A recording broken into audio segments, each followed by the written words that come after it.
તો દ્વારકા જિલ્લામાં સાર્વત્રિક વરસાદી માહોલ જામ્યો છે। ખંભાળિયા શહેર અને ગ્રામ્ય પંથકમાં પણ વરસાદ છે। ખંભાળિયા તાલુકાના ભાડથર, ઠાકર શેરડી, કેશોદ, વિજલપર સહિતના ગામડાઓમાં વરસાદ છે।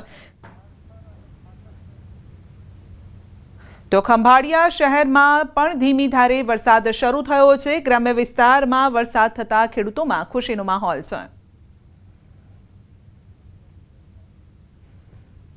જામકંડોરણાના ગ્રામ્ય પંથકમાં ભારે વરસાદ। જામકંડોરણાના રાજપરા, સાતોડળ, બોરિયા, જામદાદર સહિતના વિસ્તારોમાં ભારે વરસાદી ઝાપટું પડ્યું છે। જામકંડોરણા ગ્રામ્ય પંથકમાં પણ વરસાદી વાતાવરણને લઈને ખેડૂતોમાં ખુશી છે।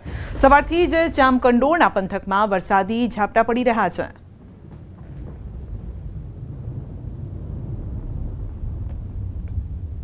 તો પાટણ નગરપાલિકાનો અણઘડ વહીવટ જેના દ્રશ્યો પણ સામે આવ્યા છે। ઝરમર વરસાદમાં ચાલુ છે ખાડાઓનું પુરાણ। પ્રી મોન્સૂનની કામગીરી મોન્સૂનમાં શહેરના પાલિકા બજાર વિસ્તારમાં પડ્યા છે ખાડા અને પાલિકાના કર્મચારીઓ રેતી, સિમેન્ટ તેમજ કાચી કપચીનો માલ બનાવીને જે પાણી ભરાયેલું છે ત્યાં તેઓ સમારકામ કરી રહ્યા છે। તો ઝરમર વરસાદ છે, વરસતા વરસાદમાં ખાડાઓનું પુરાણ ચાલી રહ્યું છે।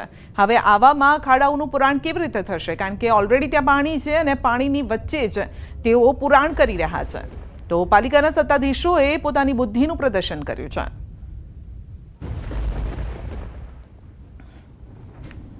તો આણંદમાં ખાડા પડતા સ્થાનિકોમાં રોષ છે। આણંદના મોગર ગામે સ્થાનિકોનો વિરોધ। ભારે વાહનોની અવરજવર અટકાવીને રસ્તા પર ખાડા પડવાથી સ્થાનિકોને હાલાકી થઈ રહી છે।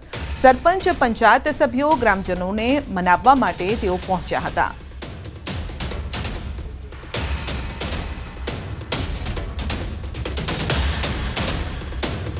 તો રસ્તા પર ખાડા પડવાથી સ્થાનિકોને હાલાકી, ટ્રાફિક જામ પણ થાય છે। આ સાથે ખાડા પડવાથી અનેક વખત અકસ્માતનો ભય પણ સતાવે છે અને જેના કારણે થોડાક જ વરસાદમાં પાણી પણ ભરાઈ જાય છે, જેના કારણે લોકોને મુશ્કેલી નડે છે। સ્થાનિકોને તો મુશ્કેલી નડે જ છે, સાથે અહીંયાથી અવરજવર કરતા જે વાહન ચાલકો છે તે પણ પરેશાન થાય છે।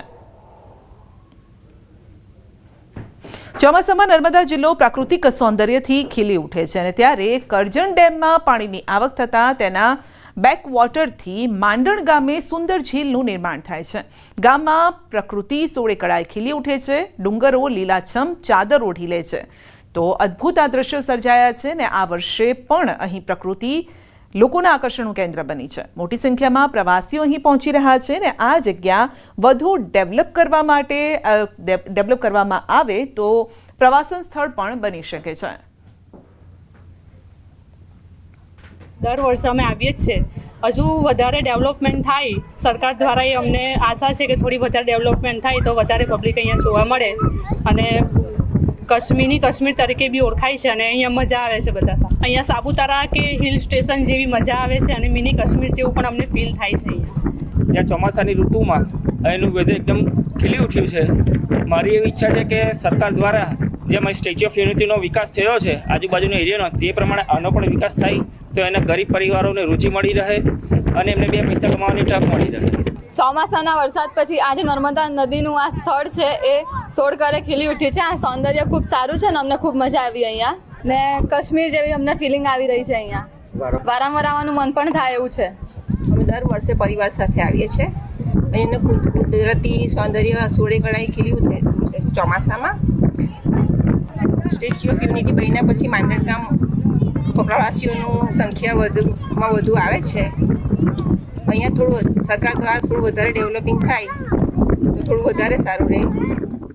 નર્મદા જિલ્લામાં સ્ટેચ્યુ ઓફ યુનિટી બન્યા બાદ મોટી સંખ્યામાં પ્રવાસીઓ આવતા થયા છે, પરંતુ સાથે સાથે જે નર્મદા જિલ્લાની પ્રાકૃતિક સૌંદર્ય છે જેને જોવા માટે પણ લોકો અહીં આવી રહ્યા છે। ખાસ વાત કરીએ તો આજે આ માંડણ ગામ છે। આ માંડણ ગામમાં કુદરતી સૌંદર્ય એટલું ભરપૂર છે કે આજુબાજુથી તમામ લોકો અહીં આવી રહ્યા છે।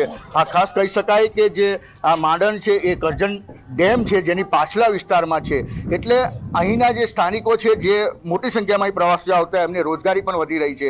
ખાસ સાથે સાથે વાત કરીએ તો આ જે માંડણ ગામ છે, માંડણ ગામના પ્રાકૃતિક સૌંદર્ય એટલું ખીલી ઉઠ્યું છે કે અહીં કોઈ બી પ્રવાસીઓ એકવાર આવે તો એને વારંવાર આવવાનું મન થાય છે। હાલ કહી શકાય કે જે માંડણ ગામમાં પ્રાકૃતિક સૌંદર્ય સોળે કળાએ ખીલતા અહીં મોટી સંખ્યામાં પ્રવાસીઓ આવે છે, તેની સાથે સાથે પ્રવાસીઓ આવતા અહીંના સ્થાનિકોને પણ રોજગારી મળી રહી છે। દીપક પટેલ, ન્યૂઝ 18 ગુજરાતી, નર્મદા। વલસાડ જિલ્લાના પહાડી વિસ્તારમાં વરસાદી માહોલમાં પ્રકૃતિ સોળે કળાએ ખીલી ઉઠી છે. અહીંથી નાના મોટા ઝરણા ધોધ વહી રહ્યા છે, જે પ્રકૃતિ પ્રેમીઓને આકર્ષી રહ્યા છે. અને ત્યારે વલસાડના કપરાડાના સિલધામાં આવેલ માવલી ધોધ પણ આકર્ષણ જમાવી રહ્યો છે. આ વખતે માવલી ધોધમાં પણ ભરપૂર પાણીની આવક થઈ રહી છે. આથી ધોધ સોળે કળાએ ખીલેલો જોવા મળે છે. સિલધાનો માવલી ધોધ ચોમાસાના અંતમાં પણ વહેતો જોવા મળે છે અને આથી ડુંગરની તળેટીમાં વસેલ આ સિલધા ગામ અત્યારે સ્વર્ગ સમૂહ દેખાય છે. ચારે તરફ ડુંગર અને તેના પર હરિયાળી, જાણે કે ધરતી પર લીલીછમ ચાદર બિછાવી હોય તેમ લાગે છે. અહીંથી વહેતા નાના મોટા ઝરણા પ્રકૃતિ પ્રેમીઓના મન મોહવા માટે કાફી છે. માવલી વોટરફોલ અહીંની સુંદરતાને ચાર ચાંદ લગાવે છે અને માવલી ધોધમાં પાણીની ભરપૂર આવક થઈ રહી હોવાથી ધોધનો સુંદર અદ્ભુત આ નજારો જોવા મળી રહ્યો છે. કપરાડાના જંગલ વિસ્તારમાં આવેલ આ ધોધની આજુબાજુનો અદ્ભુત નજારો, તેની સાથે સાથે મોટાભાગના પ્રવાસીઓ આ ધોધથી અજાણ છે અને આથી આ ધોધને પણ વિકસાવવામાં આવે તો આ વિસ્તારમાં લોકોને રોજગારીનો નવો અવસર મળી શકે છે.